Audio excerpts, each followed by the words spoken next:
Le numérique a un impact fort sur les parcours à construire.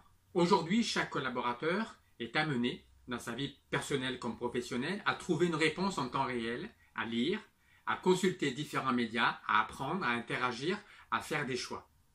L'idée d'un parcours tout tracé, passif, n'est donc plus de mise. Aujourd'hui, ce qui fait la différence, c'est de se construire son propre parcours. L'individu n'est pas seul pour autant. Il est relié en permanence à sa communauté, mais il garde ses propres distances. En fait, c'est lui qui invente, qui crée son propre chemin.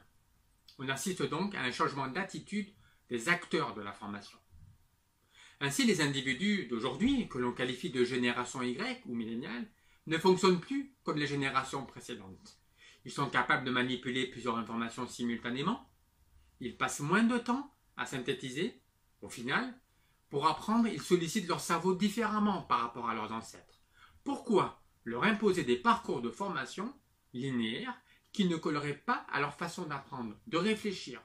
Pourquoi ne pas les percevoir comme les pilotes de leur propre apprentissage et non de simples passagers clandestins? Au final, les individus ne peuvent plus être considérés comme des spectateurs passifs d'une formation.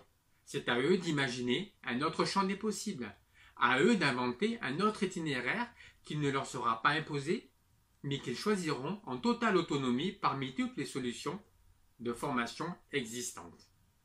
Il y a aussi la recherche de singularité, d'originalité.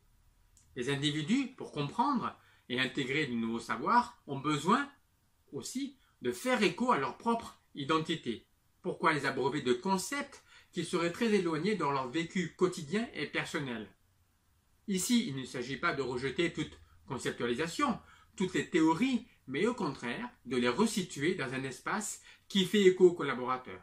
D'où cette idée de faire émerger des parcours qui valoriseront le vécu, la singularité, via notamment le storytelling. Cette individualisation des parcours de formation va de pair avec les récits, les exemples, auxquels les individus formés pourront facilement s'identifier. Pour conclure, nous avons deux éléments.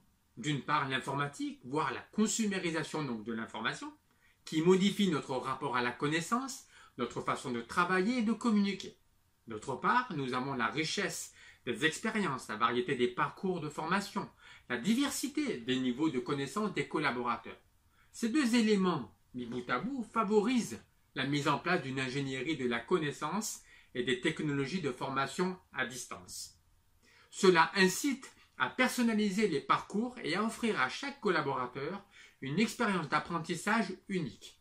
Via le digital learning, il est désormais possible de répondre à ces attentes, d'individualiser les parcours de formation, de suivre le niveau et les besoins des collaborateurs ou de les orienter vers les formations appropriées, de diffuser les connaissances et de partager la culture de l'entreprise.